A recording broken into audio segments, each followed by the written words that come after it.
नजिस्किन यार, यहाँ डरले मान्छेको मुटु फुट्न लागिसक्यो, त चाहिँ जिस्किँदै बस। नजिस्केर के गर्नु त?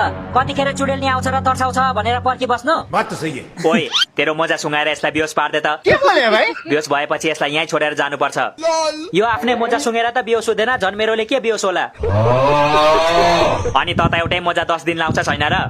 यो झन् एउटै मोजा 1 महिनासम्म लाउँछ, त्यही पनि आफ्नो मोजा सुँगेर कहिले बेहोस हुँदैन यो। मलाई त तिमीहरूको कुरा सुनेर भमिट आउन आँट्यो हौ। कस्तो फोहोर कुरा गरेको? हाम्रो कुरा सुनेर हो कि दिनदिनै डेटिङ गएर हो? थाहा छ नि मलाई। कहिले गए म दिनदिनै डेटिङ? डेटिङ जाँदालाई बिएफ हुनु परेन? Yes, Daddy. ल, तिमी त दिनदिनै बोयफ्रेन्ड फेर्छौ कि क्या हो? हिजो भर्खर एकजनासँग हात समातेर हिँडेको देखेको थिएँ मैले। म हिजो दिनभरि घरमै थिएँ, कसरी हात समातेको देख्यौ तिमीले? तिमी होइनौ र त्यो? अनि पछाडिबाट हेर्दा त ठ्याक्कै तिमी जस्तै देखिरहेको थियो त। पछाडिबाट त त पनि ढेडु जस्तै देखिन्छस् नि, त पनि ढेडु जस्ता त्यसो भए।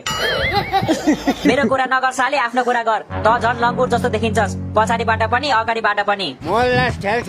ओइ, तँलाई एउटा कुरा सोधौँ, रिसाउनु पाउँदैन से पहिला भन्दिया छु। ल ल सोध, रिसाउँदिन।